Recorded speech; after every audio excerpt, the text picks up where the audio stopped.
সেনাবাহিনী কার? বাংলাদেশ সেনাবাহিনী কোন পক্ষে? জনগণের প্রশ্ন ও ইতিহাসের উত্তর। বাংলাদেশ সেনাবাহিনী একটি রাষ্ট্রীয় প্রতিষ্ঠান। তাদের আনুগত্য প্রশ্নাতীত। রাষ্ট্র ও জনগণের প্রতি তাদের দায়বদ্ধতা সমান। কিন্তু ইতিহাস কি বলে? যখনই রাষ্ট্র সংকটে পড়েছে, জনগণ যখন সেনাবাহিনীকে প্রশ্ন করেছে, তুমি কোন পক্ষে, তখন সেনাবাহিনী কি উত্তর দিয়েছে? আসুন সত্যটা খুঁজি। সেনাবাহিনী কি ফ্যাসিস্ট আওয়ামী সরকারকে সহযোগিতা করেছিল? আসুন আমরা সাম্প্রতিক ঘটনা প্রবাহ থেকেই শুরু করি। 2024 সালের জুলাই মাস, ছাত্র জনতা রাজপথে নেমেছে। ফ্যাসিস্ট সরকারের পেটোয়া বাহিনীর তাণ্ডবে কোটা আন্দোলন রূপ নেয় সরকার পতনের এক দফা দাবিতে। 1,500 মানুষের মৃত্যু, দেশ গৃহযুদ্ধের দ্বার প্রান্তে। তখন জনগণ সেনাবাহিনীকে প্রশ্ন ছুড়ে দিল, তুমি কার পক্ষে? এবং সেনাবাহিনীর বজ্রনিনাদ উত্তর, জনগণের পক্ষে। ফ্যাসিস্ট সরকার উৎখাত হল, দেশ বাঁচল।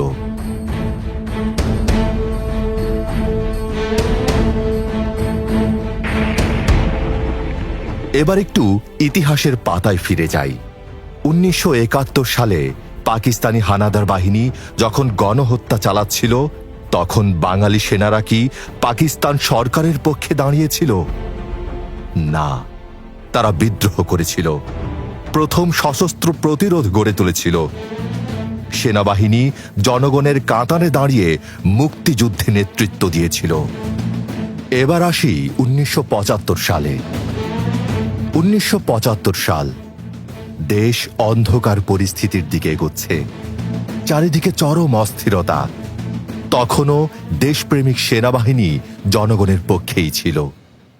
7 নভেম্বর সেনাবাহিনী ও জনগণ সিপাহী জনতা ভাই ভাই স্লোগান দিল।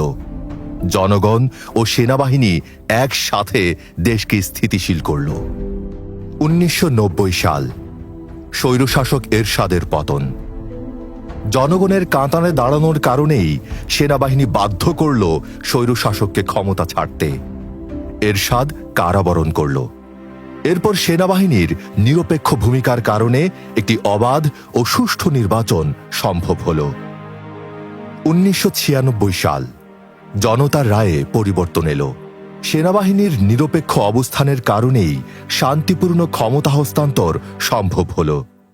2007 সাল, সহিংস রাজনীতির অন্ধকারে দেশ যখন ডুবে যেতে বসেছিল, দেশপ্রেমিক সেনাবাহিনী আবারও দেশের দায়িত্ব নিল, দেশকে গৃহযুদ্ধ থেকে বাঁচালো। অনেকে প্রশ্ন করেন, বিগত 16 বছর ধরে সেনাবাহিনী কেন কিছু করেনি? কিন্তু রাজনীতিবিদরা কি পেরেছে জনগণকে সাথে নিয়ে সে প্রশ্ন করতে? না, পারেনি। সে দায় রাজনীতিবিদদের। জনবিচ্ছিন্ন ও দুর্বল সমর্থন নিয়ে সেনাবাহিনীকে প্রশ্ন করা যায় না। সেনাবাহিনী সাংবিধানিকভাবে সরকারের অধীন। তারা রাজনৈতিক সিদ্ধান্ত নিতে পারে না যতক্ষণ জনগণ দৃশ্যমান প্রতিবাদ করতে পারে। রাজনৈতিকভাবে পরিস্থিতি তৈরি করতে না পারলে আর সরকারের কাজে যদি বারবার সেনাবাহিনী নিজে থেকে বাধা দেয়, তাহলে সরকার কোনো কাজই করতে পারবে না, বরং দেশ মুখ থুবড়ে পড়বে। তাছাড়া আরেক অর্থে তা হয়ে যায় অনৈতিক হস্তক্ষেপ। সেনাবাহিনীকে প্রশ্ন করতে হলে সংখ্যাগরিষ্ঠ জনগণের সমর্থন নিয়ে জোরালো প্রশ্ন করতে হয়। তা না হলে সে প্রশ্ন সেনাবাহিনী শুনতে পারে না। জুলাই বিপ্লবের ছাত্র জনতা বজ্র কণ্ঠে সেনাবাহিনীকে প্রশ্ন করেছিল এবং সেনাবাহিনীও বলিষ্ঠ কণ্ঠে সে উত্তর দিয়ে জনগণের পাশে দাঁড়িয়েছে। কাজেই বিগত 16 বছরের দায় রাজনীতিবিদদের, সেনাবাহিনীর নয়। দেশমাতৃকা ও জনগণের জন্য সেনাবাহিনী আছে সব সময় অবিচল ও একনিষ্ঠ। সেনাবাহিনী কখনো জনগণের বিরুদ্ধে যায়নি। ইতিহাস তা তার সাক্ষী।